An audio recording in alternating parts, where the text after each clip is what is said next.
newscast of the African diaspora. I'm your anchor, Ochanda, daily bringing you the top stories from Africa and the Caribbean. Let's take a look at today's news on Thursday, May 25th, 2023. Africa celebrating the 60th anniversary of the African Union. The African continent today is celebrating the 60th anniversary of the Organization of African Unity and its successor, the African Union. Today, the 60th anniversary celebration is being observed under the theme, Our Africa, Our Future. It was on May 25th, 1963 that 32 heads of independent African states met in Addis Ababa, Ethiopia, along with leaders from African liberation movements to craft a way forward for Africa's complete independence from imperialism, colonialism, and apartheid. The outcome of the meeting was the creation of Africa's first post-independence continental institution, the Organization of African Unity. The OAU was formed as a manifestation of the Pan-African vision for Africa that was united, free, and in control of its own destiny. And this was solemnized in the OAU Charter, which was adopted on May 25th, Africa Day, 1963. In 1999, the Assembly of Heads of State and Government of the OAU decided to convene an extraordinary session to expedite the process of economic and political integration in the continent. On September 9th, 1999, the heads of state and government of the OAU issued a declaration calling for the establishment of an African Union. And then in 2002, during the Durban Summit, the African Union was officially launched as a successor of the Organization of African Unity. The celebration of the 60th anniversary is an opportunity to recognize the role and contribution of the founders of the Continental Organization and many other Africans on the continent and in the diaspora who have contributed greatly to the political liberation of the continent. It is an opportunity to share the information, knowledge, and best practices of the past and to encourage each other to take on the vision of the AU, as well as to drive the realization of the Africa we want under the Agenda 2063. It is also an opportunity moment for the African Union to reflect on the spirit of Pan-Africanism, which connects the past to the present and to the continent's aspirations for the future. Those in the African continent and the diaspora, congratulations. Happy Africa Day to you and yours from here at Kush News. Let's go to East Africa. Accurate citizen data will shape the government policy. The government of Kenya is committed to documenting all citizens to enhance service delivery. Kenya's President William Ruto said effective and inclusive governance of public services requires accurate citizen data. The government, he added, is working towards an implementation of vital statistics system that meets the demands of new digital era. He said that the government is also instituted measures to ensure 100% registrations of births and deaths by 2026. Speaking during the 7th Annual Identification for Africa conference in Nairobi, President Ruto said that proper identity systems will boost democracy in Africa. He also asked African national identity management agencies to work together and share knowledge on identity management innovations. He called on development partners to support government identity management programs and stated, "We operate in an environment of escalating resource constraint, and yet at the same time, we cannot postpone or downgrade identity management endeavors." Those in Kenya, let us know your thoughts and let us know if you, in fact, feel counted among the population. Let's stay in the region and go to Uganda, where Museveni is vowing to deal with groups sabotaging programs.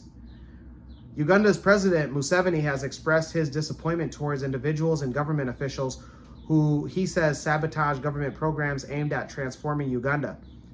The president made the remarks shortly after commissioning the Presidential Skilling Industrial Hub for Greater Masaka sub-region. He said the challenge here are the people we work with in the government, district officials, MPs, and they are sabotaging our programs. What I'm doing here, we already started it a long time ago to have children of the poor study for free.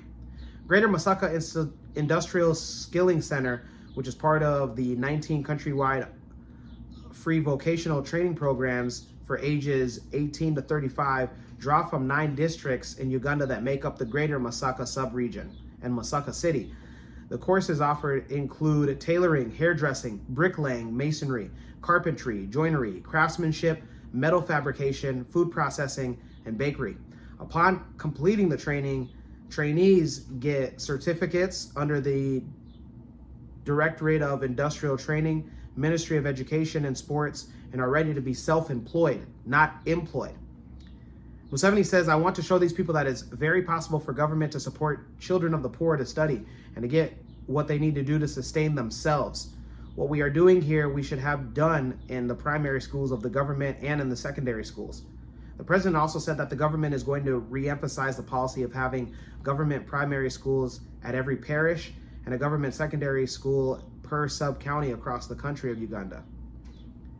The president also revealed that former Kabaka of Buganda, Sir Edward Mutesa II, was his very good friend, and he was happy to note that even in the current kingdom, leadership has maintained a good and strong ties with central government. This is an opportunity because we'll be coming to you to look for jobs, since you have seen how we will be training them. Please be ready to give these children jobs, said an official. Those in Uganda, let us know your excitement and let us know how you feel about the president backing individuals to be more self-sufficient in terms of economy and social. Let's go to Malawi. President Chakwera says Malawi will be the next biggest investment destination. President Lazarus Chakwera is predicting that Malawi will be the next biggest investment destination in Africa and beyond. He said his administration is initiating various reforms to ease the burden and cost of doing business in the country. Speaking on Wednesday virtually, he stated that he's personally inviting and welcoming investors to Malawi to exploit the various business and investment opportunities available. He said that Africa is home to one of the largest economies, but also Malawi can be one of the biggest trading partners globally. He said, don't miss out on the investment windfall coming on Malawi. We are committed to addressing legislative, administrative, and legal reforms that reduce the cost of doing business here. The Malawi president also said that the country is trying to secure new markets globally through leveraging membership to regional and international protocols for integration and its markets. He said investors should not face unnecessary hurdles, delays, and obstacles when investing in Malawi. Over the past years, government has implemented a number of reforms aimed at creating conducive business practices and a good business environment.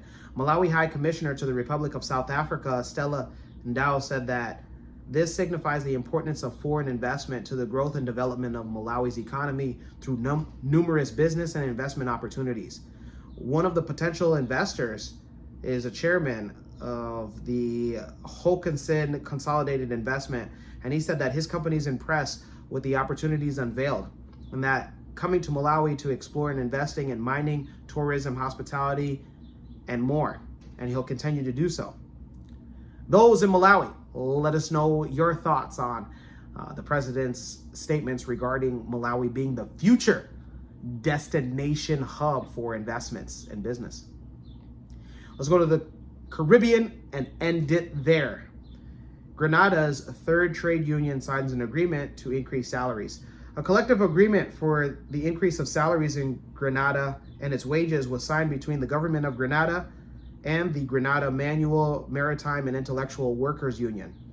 The union bargained and accepted the government's proposal to increase a 4% cost for salaries between the years of 2024 and a 5% increase for the year of 2025.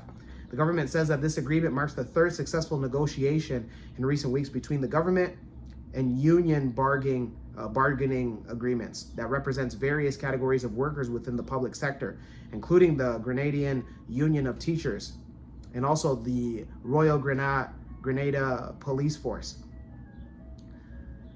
The union is the fourth largest bargaining agent within the public sector, representing workers and unestablished cooks.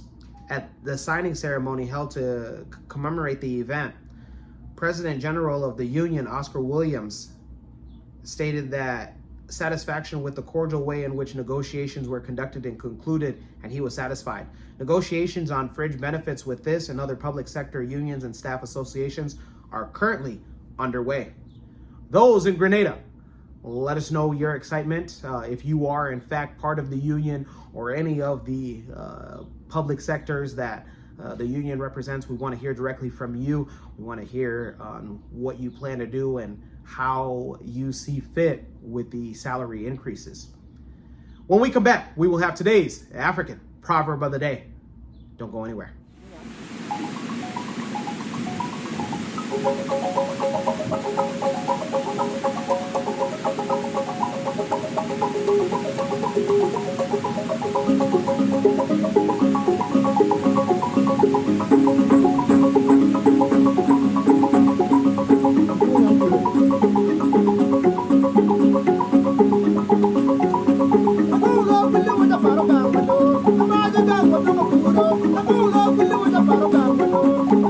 Welcome back.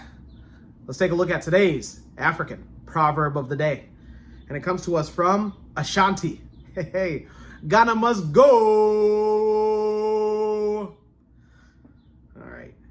And it reads, one cannot both feast and become rich. Ooh. Once again, one cannot both feast and become rich. Ashanti proverb. I like this one. I really, really like this one. This is awesome. I mean, you could take this very many different ways. You look at this as a financial budgeting aspect, or you could look at it as far as an aspect for social. Saying no. Oftentimes, those of us that are African or Caribbean, we get good jobs and we're hit with that black tax. And oftentimes a lot of us don't know how to say no. And you can say no because, again, once you don't know how to say no, you're saying yes consistently. You already know what's going to happen. The thing that is supposed to be making your pockets more wealthy is being taken away from you because you cannot say no. So budgeting as well as saying no to family members, saying no to friends, saying no. But it's all up to you. Again, you cannot, how does it go? You cannot feast and become rich. Let me know your interpretations of today's African proverb of the day, as well as your thoughts, views, questions, comments, and concerns on the top stories. Don't forget to like, subscribe, and hit that notification bell for today and any other time that we upload material. For Kush News on Kush Convos TV, I'm Ochanda. We'll see you soon.